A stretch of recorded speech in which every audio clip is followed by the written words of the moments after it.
Hold your hand walking down the street. Kiss your lips while you're looking at me. Then I turn around and you chase me down. Back then when it felt like fate, sneaking on rooftop. Hi, I'm Jenny, and I also go by the name DJ Hauskaat. And I'm a DJ, singer, songwriter, producer, and artist. I've been very blessed in my life to have just like amazing friends and family. Like I always am like thanking God because people around me are just so kind and genuine and inspiring. So they've given a lot to me over the years too, like just emotionally, spiritually, even like if I need a hand, things like that. So I'm always thinking like about my goal, and I want to be able to give back. Yeah, I think it's the people around me that motivates me the most. When I was a kid, I would have a lot of feelings, and the only way I could feel better was to like write songs.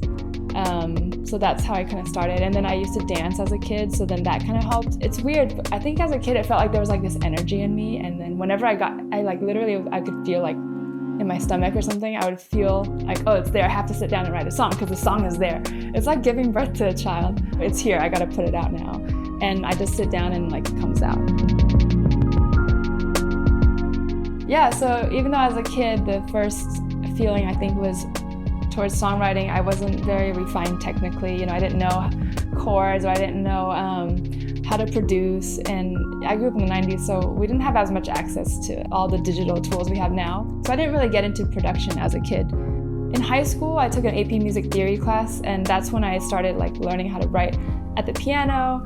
I think what it was I didn't have access to a lot of producers or other songwriters, so in order for me to get the music that I had in my head out, I had to learn how to make it myself. So at first it was just out of necessity, and then the more I did it and the more I did start working with other people, but I sometimes felt like it didn't quite sound right. Maybe I just didn't meet the right people to work with, but it drove me to want to learn how to do it myself.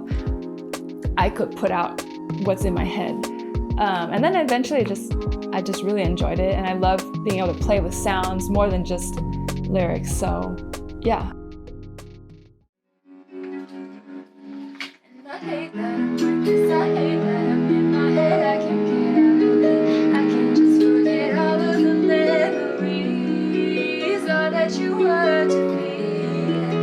I can't remember why we had to say goodbye. I had to run to place, had to move with things, don't wanna waste your time.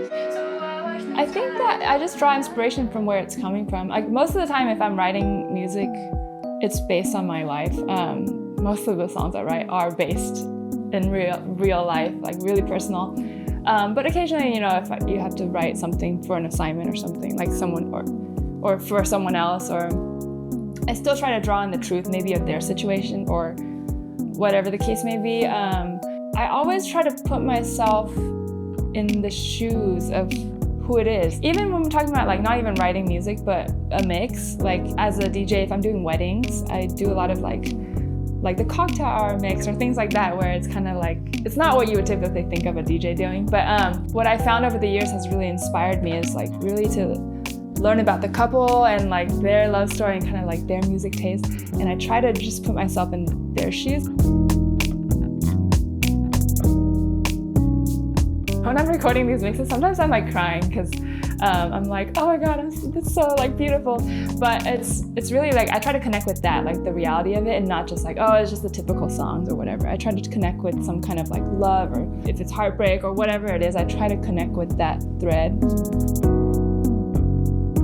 If I could change one thing, I would be bold and more fearless and put stuff out even if it's not perfectly mixed or mastered. Like earlier in my journey, before I even learned to really produce, I wish I put that stuff out, because now I would have a record of it. But a lot of the songs I wrote when I was younger, I never even recorded, so, you know, they're just in my head.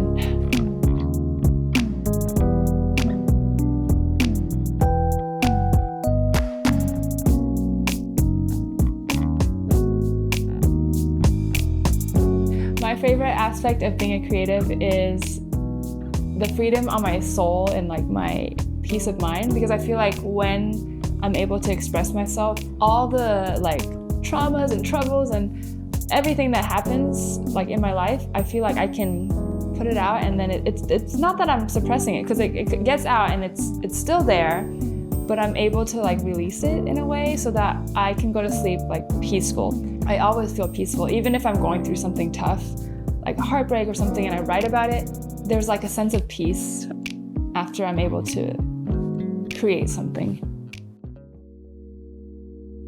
I don't know if I've ever really thought about my key driving force to become a creative, because I don't think it was something I made a choice in the beginning. I think I've just always created as a kid. I guess, but a more intentional force, I would say now, is to serve people in the world and have it be greater than myself, to inspire others to actually go for their dreams and actually be able to express themselves as well.